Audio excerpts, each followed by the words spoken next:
conheci, falando sério, fiquei muito chateado.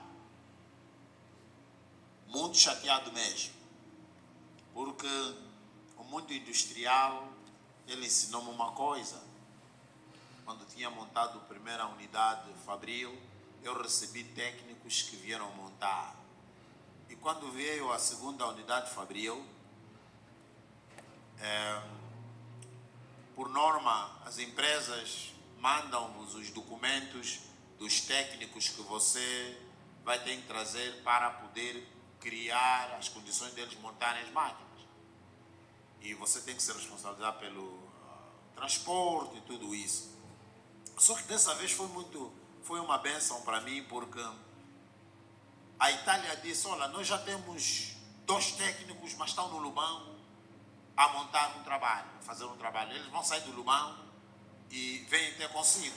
Está aqui os documentos dele. Incrível que pareça, não fui a fundo nos seus documentos, não fui ver a data de nascimento, não vi isso. Vi o documento assim, ok, 2 brasileiros e pronto. Primeiro veio um, fui à busca dele, levei um jovem, ok. E o outro está vivo. E quando o outro chegou, eu era um miúdo. Eu sentei, mandei um e-mail para a Itália, disse: não brincam comigo. Eu não gosto dessas brincadeiras. Eu investi muito dinheiro para vocês estarem a mandar aqui crianças para virem aqui ver esse assunto. Eu estou à espera de pessoas muito experientes, pessoas que vão meter coisas. E eu tenho que arrancar com essa coisa. Então, foi um e-mail assim um pouco duro para a Itália. A Itália disse: não, senhor Manuel, não se preocupa. Depois, quando eles acabarem, depois manda o e-mail de novo. Porque eu estava à espera do mais velho, cabelo branco, experiência, porque aquilo era muito quadro, muito fio, muito cabo. Nunca vi tanto cabos assim como eu vi aquelas máquinas. Então fiquei muito preocupado. Então lá veio o pastor Rafael, e é um grande técnico, é um homem que você pode lhe dar esse quarto cheio de fios, ele vai te canalizar os fios onde eles devem estar. E eu recebi um relatório do Brasil dizendo que é um dos melhores que eles tinham na zona. Um dos melhores. O melhor que ele era só o chefe dele, que era um engenheiro, mas mesmo assim, ele às vezes em quando superava este engenheiro. Seja bem-vindo, pastor. Que Deus abençoe rica e poderosamente.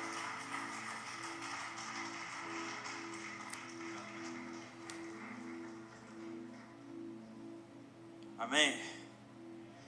O pastor sempre põe muita responsabilidade, melhores, mas pronto. A graça de Deus, ela nos abençoa, nos eleva, nos dá graça, e nós assim vamos vencendo. Por incrível que pareça, o tempo corre muito depressa. Já são 6 anos desde a primeira vez que eu pisei aqui em Angola, em 2018, e estamos aqui até hoje. Muita coisa já passou, já crescemos muito, já vivemos muito, já choramos muito, já se alegramos muito, e temos motivos de sobra para celebrar o nome santo do Senhor. E contudo, como sabemos, Deus não faz nada por acaso. Deus sempre tem algo determinado para as nossas vidas. É a nossa forma de confiar e acreditar no propósito dele. Eu celebro a Deus pela vida do pastor, juntamente com o Dr. Luiz, que me receberam aqui, e tenho a plena certeza que a minha vida mudou muito. Aprendi, Deus me disse que eu ia para uma grande escola, e eu achei que seria a universidade. Então comecei a procurar a universidade. Aquilo é procura, inscrição, vestibular, tudo. E tudo aconteceu muito rápido, de 2018 para 2019, quando eu vim aqui para Angola. E nessa escola da vida eu tenho aprendido muito com esta nação, amo essa nação, está no meu coração. Mesmo quando vamos ao Brasil, o nosso pensamento está aqui: temos que voltar, temos coisas a fazer, ainda temos muito a realizar, Deus ainda tem muito por fazer em nossas vidas. Então, celebramos a Deus por isso. Agradeço muito a Deus. Fui ser reconhecido ao chamado pastoral aqui em Angola. Eu vim como diácono da Igreja Assembleia de Deus do Brasil, para aqueles que não me conhecem. Sou casado, a minha esposa está ali embaixo dando aula para os adolescentes, estou sozinho. Então, muitas coisas, muitas bênçãos. Amém, irmãos? Cumprimento assim também as entidades aqui presentes, ao Dr. Jacinto Rocha, ao Dr. Luiz Copenala, ao nosso pastor, coordenador nacional Emanuel Miguel, também a pastora Celeste Brito, a todos os amados irmãos, Deus seja louvado pela sua vida. Amém! Acredito que cumprimos assim todos os protocolos, vamos naquilo que é a palavra do Senhor. Convido você a abrir a sua Bíblia comigo em 2 de Coríntios, capítulo 12.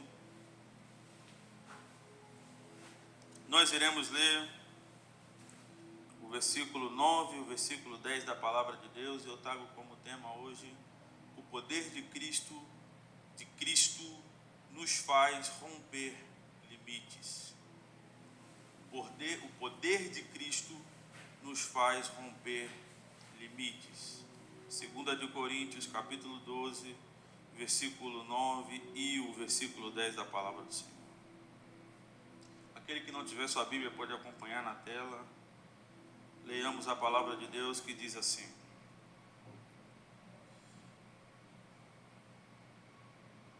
Então ele me disse: a minha graça te basta, porque o poder se aperfeiçoa na fraqueza. De boa vontade, pois, mais me gloriarei nas fraquezas, para que sobre mim repouse o poder de Cristo.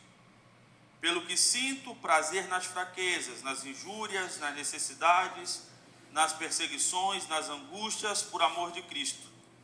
Porque quando sou fraco, então é que sou forte. Palavra do Senhor. Este é um texto muito conhecido e que até repetimos muito, é um jargão muito famoso, podemos dizer assim: quando estou fraco, é que estou forte.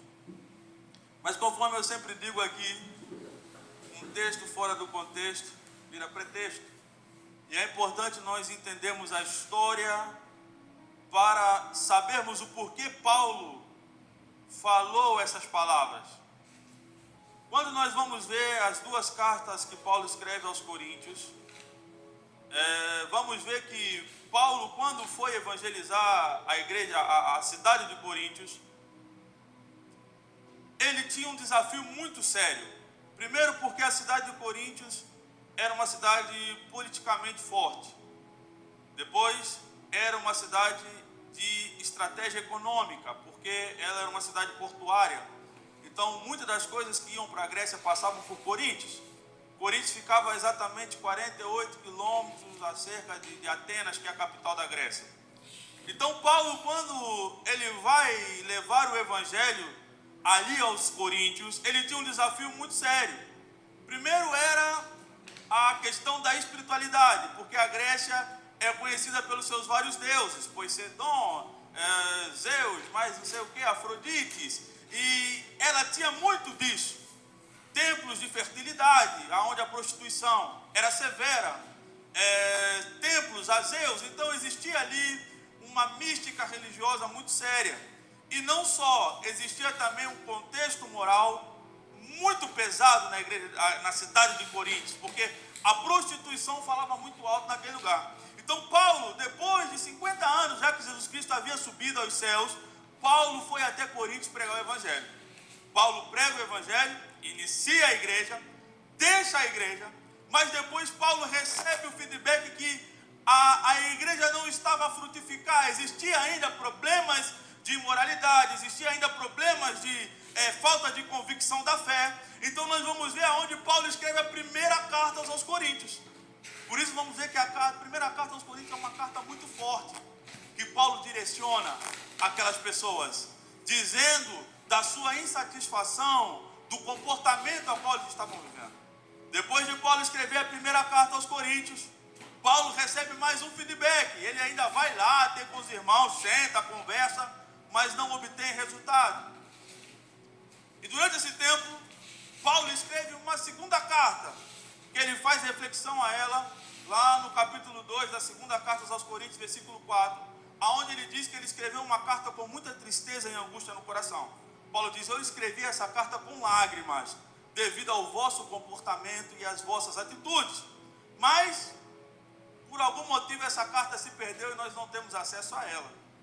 E depois desse contexto em que Paulo escreveu essa carta, veio então um feedback positivo da parte de Tito, trazendo a Paulo que a igreja de Corinto estava começando a se reavivar. Então Paulo escreve a segunda carta para trazer alegria ao seu coração, em dizer aquele momento especial em que a igreja de Corinto estava vivendo. Mas tinha ali um problema muito sério a qual Paulo enfrentava. Primeiro, não era uma igreja de pessoas leigas, era uma igreja onde as pessoas eram estudiosas, liam, compreendiam, eram pessoas que passaram por universidades, eram pessoas que eram filósofos, pessoas que tinham domínio da lei. E com tudo isso, naquele contexto, surgiu pessoas também que começaram a contestar o apostolado de Paulo. Então Paulo tinha ali um conflito muito sério. Primeiro, tinha um conflito espiritual que ele tinha que combater. E ao mesmo tempo, Paulo, aquele que ele se reconhece como discípulo de Cristo, que foi chamado por Cristo, tinha que defender o seu apostolado. Então ele tinha que debater para trazer o argumento para testificar aquilo quanto ele havia fazido. E é importante nós enfatizarmos que Paulo era um homem dotado de conhecimento. Paulo era um homem que falava várias línguas. Paulo é um homem que, quando Jesus Cristo o convocou, ele fazia parte da guarda dos romanos, não era uma pessoa qualquer. Paulo era um intelectual. E Paulo, nesse momento específico, que ele vai fazer menções dessas palavras, ele estava em um paradigma pessoal. O próprio Paulo, aquele que anunciava o evangelho, aquele que pregava, aquele que fez sinais e maravilhas, prodígios, ele estava em um dilema pessoal próprio, um problema que ele estava enfrentando na sua vida. Primeiro eram as lutas constantes, depois eram as adversidades que cercavam ele. E não só, aqueles que ele tanto se esforçou para pregar o evangelho estavam contestando aquilo quanto era a sua autoridade. Então Paulo tinha um desafio muito sério. Se nós voltarmos um pouco à Bíblia, no capítulo 11, no versículo 24, Paulo ele faz uma lista de todos os sofrimentos que ele enfrentou. Ele começa a listar todas as amarguras que ele passou.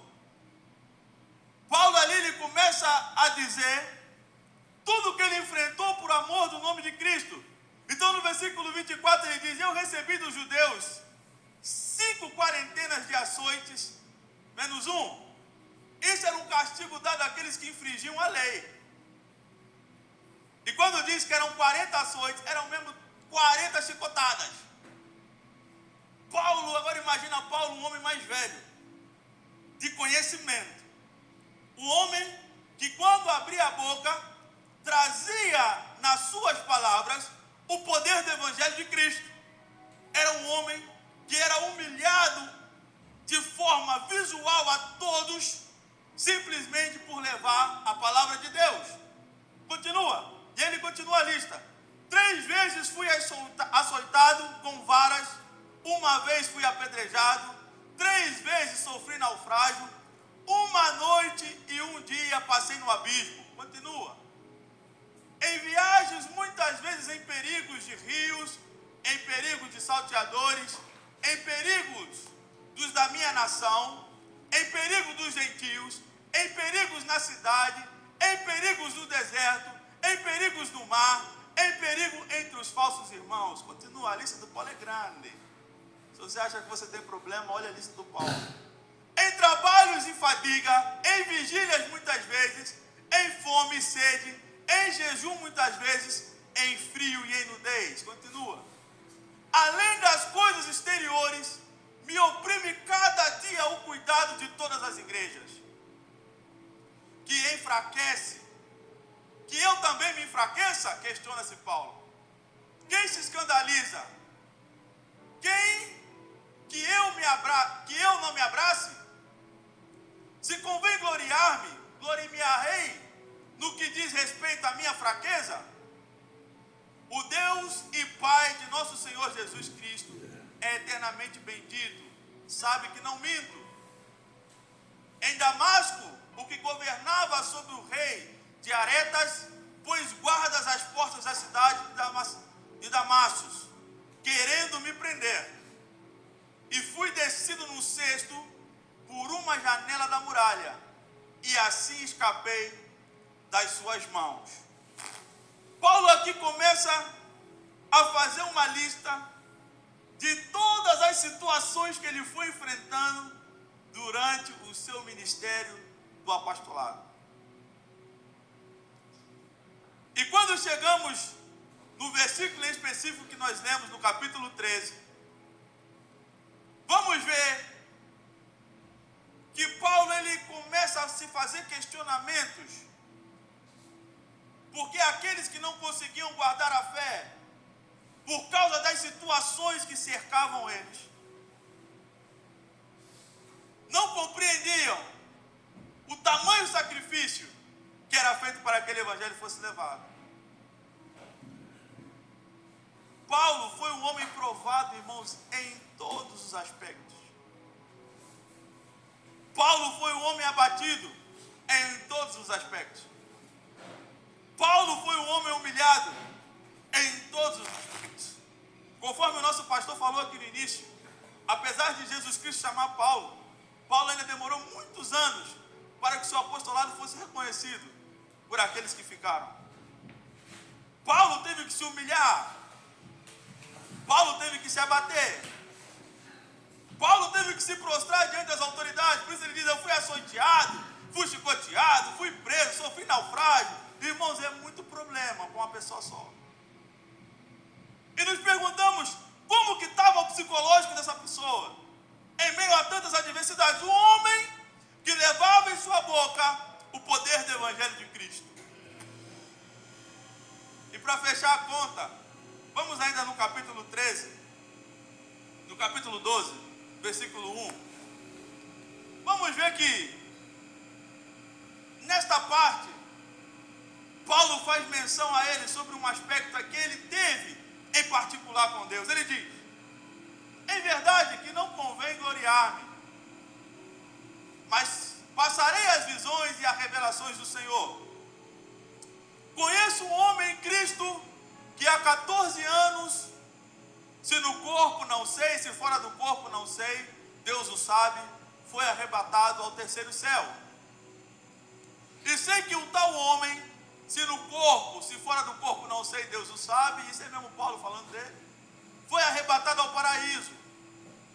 E ouvi palavras inefáveis que o homem não é lícito falar. De alguém assim me gloriarei eu, mas de mim mesmo não me gloriarei, senão nas minhas fraquezas. Porque se quiser gloriar-me, não serei nécio, porque direi a verdade. Mas deixo isto para que ninguém cuide de mim mais do que em mim vê ou de mim ouve. E para que não me exaltasse pela excelência das revelações, foi-me dado um espinho na carne. Depois de todos aqueles problemas que nós falamos que Paulo passou, ele diz ainda: foi-me dado um espinho na carne. E ele diz: um mensageiro de Satanás. Ele fala mesmo, de forma categórica. Neste evangelho a qual estou ministrando, eu, um homem que fui levado ao terceiro céu, tive revelações divinas e que nem posso contar aqui, mas me foi enviado um espinho na carne, o mensageiro de Satanás, para me esbofetear, a fim de não me exaltar. Continua. E para que não me exaltasse pela excelência das revelações. Continua, verso 8.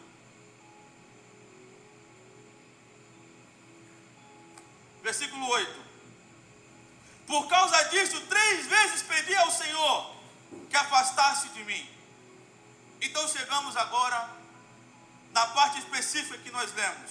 Então ele me disse: a minha graça te basta, porque o poder se aperfeiçoa na fraqueza. De boa vontade, pois mais me gloriarei nas fraquezas, para que sobre mim repouse o poder de Cristo. Pelo que sinto prazer nas fraquezas, nas injúrias, nas necessidades, nas perseguições, nas angústias, por amor de Cristo. Porque quando sou fraco, é que sou forte. Então Paulo, ele tinha autoridade. Paulo tinha argumentos suficientes para fazer essas declarações. Porque era um homem que foi provado em todos os aspectos de seu ministério, na sua vida pessoal, em todas as coisas. E há uma coisa que Paulo enfatiza aqui, dizendo que o poder se aperfeiçoa na fraqueza, e aonde vem o nosso tema de hoje. Por natureza, o ser humano foi criado para evoluir, desenvolver. Nós fomos desenvolvidos com a capacidade de racionalizar, de pensar. Por isso vemos que do século passado até o século presente, muitas coisas já evoluíram, já passaram. Aquilo que era impossível há 50 anos atrás, hoje já é possível. E cada homem, cada mulher debaixo do céu tem o seu próprio contexto de vida e história. Cada um de nós temos as nossas dificuldades e aflições da vida, incertezas, dúvidas, incompreensões. Quem nunca duvidou do futuro? Quem nunca teve a incerteza do que espera lá na frente? Quem nunca passou por situações em que foi tão ferrenha a luta que a vontade de parar e desistir foi grande? Quem nunca olhou e perguntou o sentido da vida? Cada homem, cada mulher, debaixo dos céus, tem a sua própria história. Nenhuma história é maior do que a outra. Nenhum desafio é maior do que o outro. Nenhuma luta é maior do que a outra. Mas existe algo que foi concedido a nós por nosso Senhor Jesus, que nos dá a capacidade e o poder de ultrapassar e transcender todas essas situações que nos envolvem. Paulo diz: pelo que sinto prazer nas injúrias, nas necessidades, nas perseguições, nas angústias, por amor de Cristo. O prazer de Paulo maior era o mover do poder de Cristo sobre a vida dele, mais do que a dor, mais do que o problema, mais do que a perseguição, mais do que os açoites, mais do que qualquer situação. O que era mais prazeroso na vida de Paulo era o mover do poder de Cristo na vida dele. Porque Paulo sabia, ele compreendeu durante o seu ministério, que Cristo estando com ele, ele era capaz de ultrapassar, transcender toda e qualquer barreira, dificuldade da sua vida. Nós, muitas das vezes, gostamos de olhar no superficial, não olhamos a profundidade da história, o contexto da coisa. Nós olhamos para alguém e achamos que essa pessoa às vezes não tem problema. Olhamos para alguém e achamos que tudo vai bem. Olhamos para alguém e achamos, não, ali está tudo bem. Você não sabe o que se passa no secreto. Por isso eu fiz questão de ler o trajeto de Paulo, o editorial de Paulo, todos os problemas de Paulo, para Paulo chegar e dizer aqui: a sua graça me basta. Entenda uma coisa na sua vida: o poder de Cristo sobre mim e sobre você nos dá uma autoridade que você não tem conhecimento. Porque se os filhos de Deus entendessem o poder que foi concedido a nós, então, irmãos, nós não estaríamos pelo canto a lamentar dos problemas que nos cercam, não estaríamos pelo canto a chorar pelos problemas que nos assolam, não estaríamos a reclamar os ouvidos uns dos outros para dizer porque já não aguento mais a vida. Saberíamos que existe um poder que foi concedido a nós, que nos dará capacidade de vencer toda e qualquer adversidade na vida. Entenda uma coisa: Jesus Cristo, enquanto esteve aqui no seu ministério, ele mostrou poder sobre vários aspectos, sobre a natureza. Jesus fez o mar se acalmar, a tempestade. Jesus mandou a cegueira secar, a figueira secou. Jesus mostrou poder sobre os demônios, Jesus expulsou demônios. Jesus mostrou poder sobre as enfermidades, ele Ele curou paralíticos, coxos, cegos. Jesus mostrou autoridade. Jesus Cristo, ele mostrou poder sobre a morte, ressuscitou, trouxe à vida aquele que já estava morto. Jesus Cristo mostrou tudo o que era possível para aquele que crê. E ele disse: se você crê, ainda fará coisas maiores do que esta que eu fiz. O poder revelado a mim e a você é um poder que nos dá a capacidade de romper as cadeias que cercam a nossa vida. A autoridade e o poder está em você, está com você, e foi concedida a você pelo nome do nosso Senhor Jesus, que morreu na cruz do Calvário. Ele disse: é possível vencer toda e qualquer situação, aquele que crê e confia nestas palavras. Amada igreja, entenda, não existe problema impossível para aqueles que estão em Cristo Jesus. O apóstolo Paulo afirma em Romanos capítulo 5, que em Cristo Jesus, eu e você, somos mais do que vencedores. Quer dizer, não tem problema, não tem luta, não tem adversidade, que eu e você não temos o poder e a autoridade para ultrapassá-la e vencer. Entenda que você é um vencedor. O problema, valorizamos demais as lutas que nos cercam. Você está valorizando demais o problema. Demônio não se valoriza, demônio não se conversa, maldição não se conversa, enfermidade não se conversa, problema não se conversa, gigante não se conversa. Com essas todas as coisas, em nome de Jesus, você declara a vitória e você é vencedor. Eu vejo Paulo falando e sinto vergonha. Falo: Deus, perdoa por às vezes reclamar. Eu vejo Paulo falando o seu editorial, né, o seu histórico, o seu CV de problemas, naufrágio, açoite. Teve que descer no muro no cesto. Já imaginou essa cena, irmãos? Vocês só não te deram um bom dia, já acabou seu dia. Paulo desceu no cesto. Paulo foi pregar o evangelho para anunciar um Cristo que salva, que liberta da vida. E diante de toda a sociedade é açoite. 39 açoites para não passar dos 40. E Paulo está dizendo: o seu poder se aperfeiçoa nas minhas fraquezas. A tua graça me basta. O teu poder me basta. Em ti eu sou mais do que vencedor. Eu te pergunto, qual é o teu problema que está impedindo você de avançar na vida? Vimos aqui o doutor Luiz mencionar, né? Está esperando o João Lourenço sair para dar nome a outro problema na tua vida. Não. Diante dos filhos de Deus não existe problema que fica de pé. Cada problema é uma oportunidade de você mostrar que Deus é Deus na tua vida. Cada luta é uma oportunidade de você mostrar que Deus é Deus sobre a tua história. Cada lágrima derramada é uma oportunidade que você tem de mostrar como Deus é grande, é poderoso e é fiel na sua vida. A adversidade não é para a sua derrota. A adversidade é para que o nome de Deus seja glorificado. Lutas não são para te abater, mas é para mostrar que Deus é Deus na sua vida. Humilhação, perseguição não vem diante de você porque você é inferior e porque Deus não te gosta, mas vem para mostrar que quem te justifica é Ele, o Criador dos céus e da terra. Deus está comigo, Deus está com você. As suas promessas, elas não morreram. Está vendo aquele versículo bonito que você gosta de falar? Eis que te dou poder e autoridade para pisar. Você até enche o peito, né? Para pisar na cabeça do escorpião, da serpente.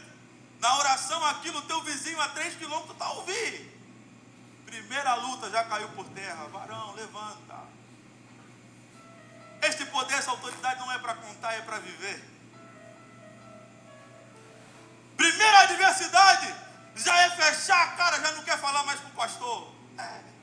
Varão, se coloca de pé, se posiciona diante das lutas. A autoridade foi concedida aí mesmo para você pisar, para você se colocar de pé e marchar, continuar andando avante, para frente, sem olhar para trás, sabendo que é Deus quem garante a vitória, não é você, é Ele. E o que vemos hoje são pessoas abatidas pela vida. Pessoas abatidas pelos problemas, pessoas abatidas pelas incertezas, pessoas assoladas por todas as adversidades. Não te preocupes. Está vendo essa palavra que está aqui? Esta palavra é que nós estamos aqui a falar todos os domingos. Isso aqui, irmão, são promessas para a tua vida. Se apega a elas. Se agarra a elas. Tome posse dessas palavras que foram declaradas sobre a tua vida. Não são palavras vazias, palavras em vão. Isso aqui, irmãos, não é um conto de história bonitinha para você ficar feliz de manhã. Isso aqui são palavras de verdade, palavras de autoridade, palavras de vida que foram liberadas diante de você. E já passou o tempo de você sacudir a poeira, sair deste buraco onde você está, tomar posse da autoridade que Cristo te deu e diante do problema, da adversidade, dizer: eu sou vencedor pelo nome de Jesus. Entenda que você foi chamado para vencer. O poder de Cristo nos faz romper limites. Você não sabe, você não entende, você ainda nem conseguiu compreender o tamanho daquilo que Ele tem para você e para mim. Paulo pode dizer aos romanos: as aflições do tempo presente não podem se comparar com a glória que há de ser revelada em Cristo Jesus. Isso aqui, quando o teu pensamento está no céu, não faz nada. Por isso o salmista, quando fala lá em Salmo 121, eleva os meus olhos para o monte, de onde me virá o meu socorro? O meu socorro vem do Senhor, que fez os céus e da terra. Está falando de um homem que tem convicção no Deus que serve. Aonde estão os seus olhos, o teu pensamento, o teu coração? Paulo é um exemplo de fé e perseverança de um homem que enfrentou. Você já naufragou quantas vezes? Vou te perguntar ainda. Já naufragou quantas vezes? Já foi açoitado quantas vezes? Já saiu. O tio Luiz até falou aqui algo interessante, né? Falou: o teu deserto talvez é ser preso. Não sabemos. Quantas vezes já foi preso? Quantas vezes te humilharam, te afrontaram, te açoitaram? Quantas, irmão? É só mesmo ouviu falar que já te desanimou assim, já tirou suas forças, já perdeu a capacidade de lutar, de raciocinar. É mesmo só porque ouvi dizer. É mesmo que você está caindo assim. Os escritores hebreus falam da grande nuvem de testemunha que nos cercam. Às vezes nós até confundimos essa passagem, né, irmão? Nuvem de testemunha que ele está falando ali, não é você que está me vendo. Está falando daqueles que já passaram todos os problemas, venceram, estão a te dar o testemunho, a dizer: é possível vencer. É dessa grande nuvem de testemunha que está falando. Amém? Então está a dizer, você está cercado de uma grande nuvem de testemunha que estão a te olhar. Eu às vezes falo assim: Moisés está a me olhar, deve estar me rindo lá de cima. Paulo está a me olhar, deve estar rindo lá de cima na minha cara. Lucas está a me olhar, está a me rir. João Batista está a olhar, está a me... Elias então está falando: meu Deus, olha lá, Senhor, que Ele tem a compaixão. Então, irmão, qual é o teu problema que te impede de te levantar e te posicionar em Deus? Nós temos muitas desculpas, sendo que todas as soluções já nos foram garantidas em Cristo Jesus. Nós temos muitos problemas, sendo que todas as coisas já nos foram garantidas em Cristo Jesus. Eis que vos dou poder e autoridade. Quando você falar isso, fala com verdade. Fala com atitude de vencedor. Fala como verdadeiro filho de Deus. Porque Ele venceu a morte por mim e por você. Fala como verdadeiro homem e mulher que foi chamado para vencer neste mundo. Não importa o tamanho do problema, da adversidade. Aquele que te chamou é poderoso para cumprir a boa obra na tua vida. Se coloca de pé nesta manhã.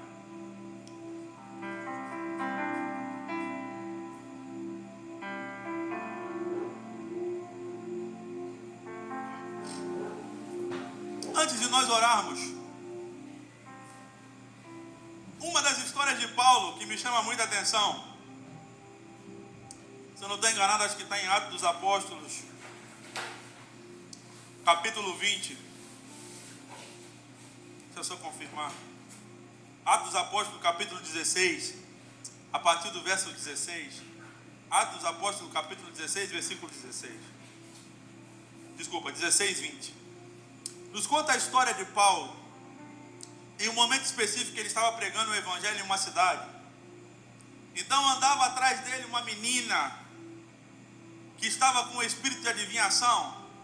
E ela ficava a falar atrás dele: olha, esses aqui são realmente aqueles que estão a pregar o Filho de Deus. Mas Paulo, em seu espírito, percebeu que aquilo era um espírito imundo.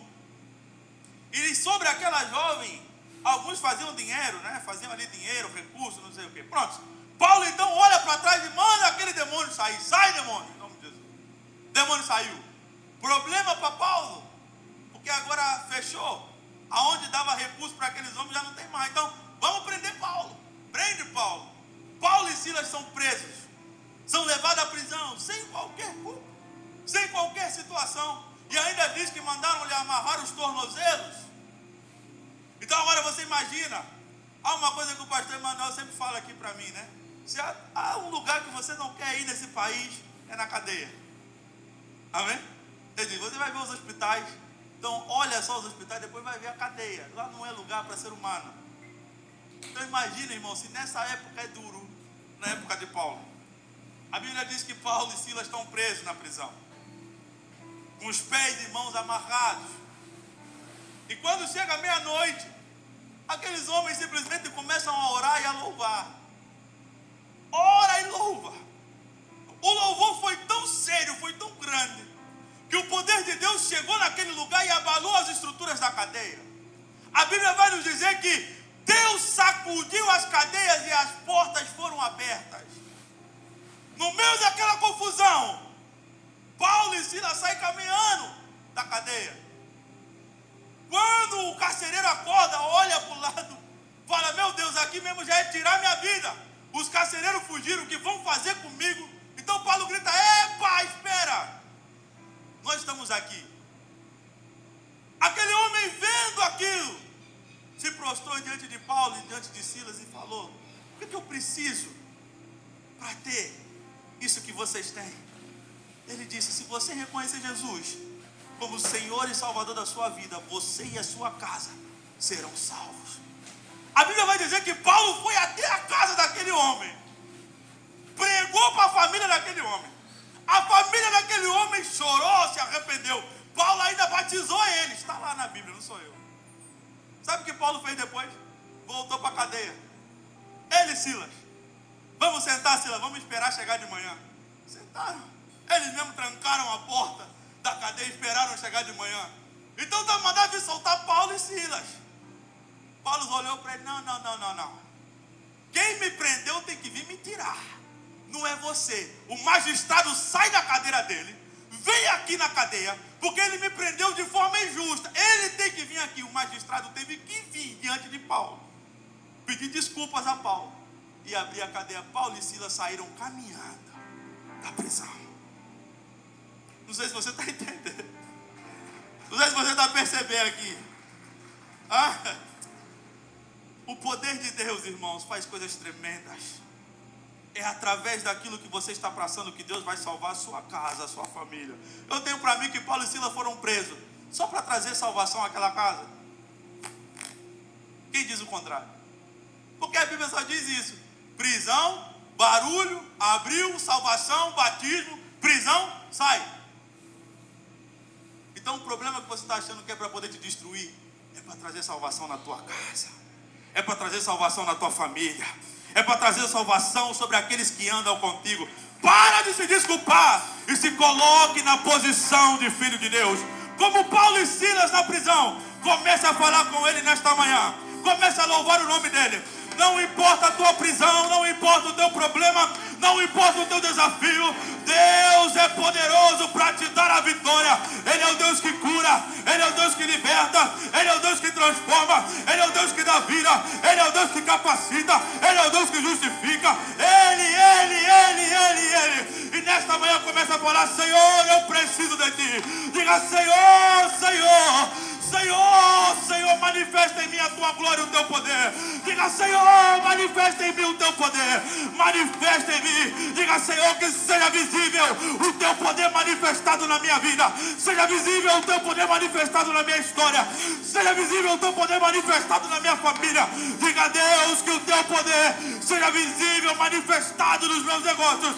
Comece a falar com Ele nesta manhã.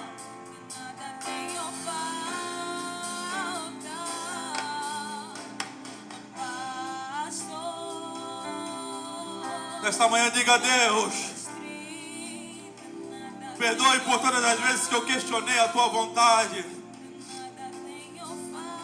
Diga a Deus: perdoe por todas as vezes que eu questionei os teus caminhos. Diga a Deus: perdoe por todas as vezes que eu duvidei da plenitude do teu poder na minha vida.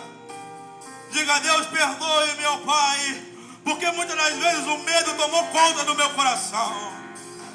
Diga a Deus: perdoe-me, porque em muitos momentos eu duvidei do caminho e quis voltar atrás.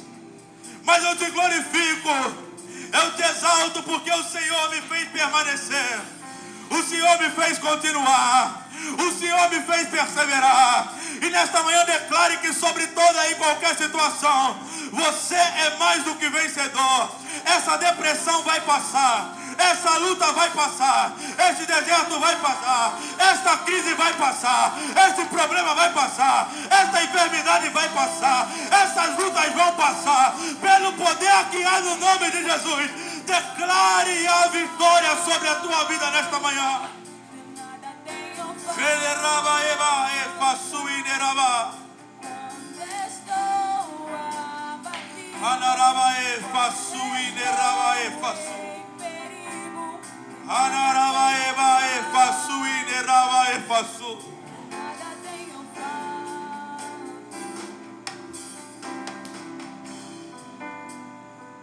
Há um aspecto que você tem que entender: sem Deus não dá. De uma vez por todas, coloque isso na tua mente, no teu coração. Sem Deus não tem como. Sem Deus é impossível. Sem Deus você não vai chegar lá. Entenda que você vai lutar com as suas forças, mas não vai dar certo, porque é Ele, é por Ele, é para Ele. Deus te chamou para ser vencedor com Ele. Deus te chamou para ser vencedor andando com Ele. Deus te chamou para ser vencedor vivendo com Ele, tendo experiência com Ele, falando com Ele, tendo intimidade com Ele, obedecendo a Ele, vivendo os seus princípios, as suas promessas. Deus te chamou para uma vida com Ele, não sem Ele. Por que a humanidade está toda atrapalhada? Porque quer andar sem Deus, quer viver sem Deus. Fala: eu posso, eu vou, eu consigo, eu dou conta, as minhas forças vai dar jeito. Não, não vai dar jeito, porque é por Ele que somos vencedores sobre todas e qualquer situação. Não vale a pena andar sem Deus, não vale a pena viver sem Deus, não vale a pena caminhar sem Ele na sua história. E eu te digo nesta manhã: volte para Deus depressa. Ele te chama, Ele te chama, Ele quer cuidar de você, Ele quer te fazer vencedor, Ele quer te fazer romper os limites, Ele quer te fazer romper as barreiras, Ele quer te fazer romper aquilo que te aprisiona, aquilo que te cerca, aquilo que te impede. Deus, Ele te chama de volta, porque Ele quer te dar um novo tempo, uma nova vida.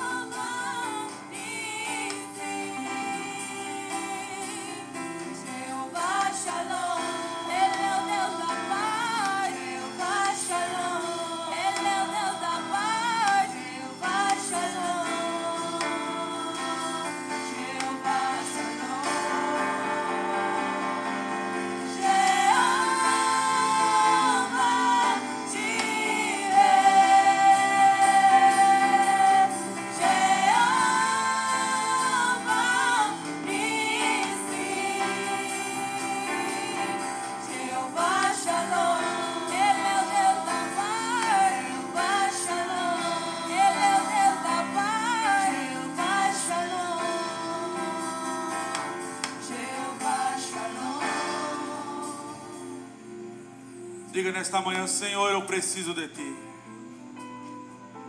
Eu preciso da Tua ajuda. Eu preciso do Teu cuidado. Você que alguma vez durante o teu caminho pensou em desistir, em retroceder, em voltar atrás, Deus esta manhã declara que Ele está com você. Confia nele. Simplesmente confie nele. Simplesmente confie nas promessas dele a teu respeito. Simplesmente confie naquilo que ele tem para você. Simplesmente confie na bondade e na justiça dele, no amor dele que excede todo entendimento. Você diz: eu não sou digno. Mas ele diz: aonde o pecado abundou, superabundou a graça. Você diz: eu não posso. Ele diz: aonde você não pode, eu posso. Eu consigo, eu vou te levar lá. Você diz: eu não sou capaz. Ele diz: ei, em mim você é capaz. Em mim você pode. Em mim você vai vencer. Em mim você vai chegar lá. Em mim você vai alcançar. Em mim você vai conquistar.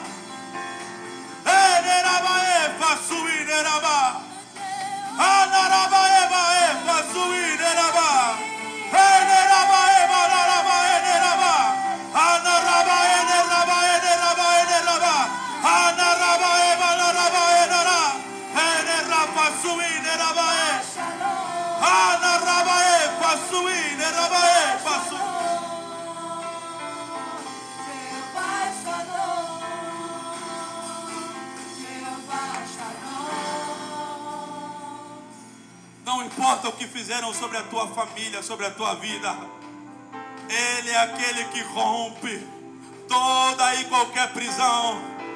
Não importa a maldição que lançaram contra a tua vida, pelo nome de Jesus não há conversa, não há diálogo, não há discussão. Pelo poder que há no nome de Jesus, essa maldição tem que cair por terra.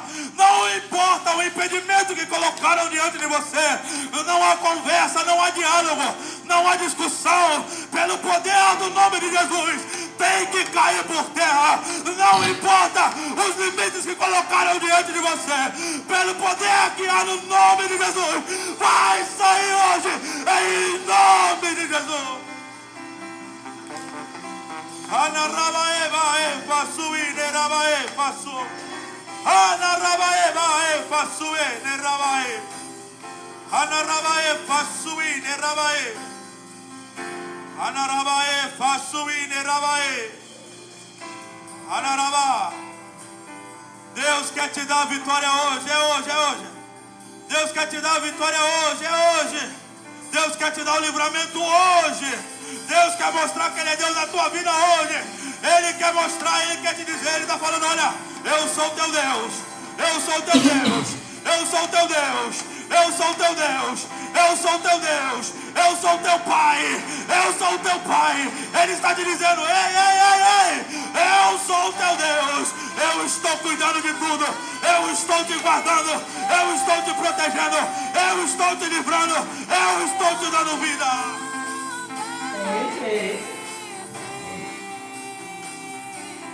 Jeová Shalom, Jeová Shalom, Jeová Shalom, Jeová Shalom. Anarabaeba, anarabae faço. Hoje é manhã de cura. Hoje é manhã de libertação. Hoje é manhã de vida. Hoje é manhã de mudança. Hoje é manhã de romper os tempos, os limites. Hoje é manhã de romper as barreiras. Hoje é manhã para você atingir o sobrenatural. Hoje é manhã de você viver a expansão de Deus na tua vida. Hoje é manhã de você receber o poder de Deus em você. Hoje é manhã de você ser renovado. Hoje é manhã de você ser impactado. Hoje é manhã de você ser cheio da glória dele. Hoje, o poder dele é manifesto em nós. O poder dele é manifesto sobre as nossas vidas. O poder dele é manifesto em nós. A glória dele, a plenitude dele, o poder dele é para mim, é para você. Ele está na casa. Jesus Cristo está na casa. E ele está dizendo: é hoje, é hoje. É hoje, é hoje. Dia de vitória, dia de cura, dia de libertação, dia de mudança de cativeiro, dia de transformação de história. É hoje, é hoje, é hoje. Jesus está dizendo: é hoje, é hoje.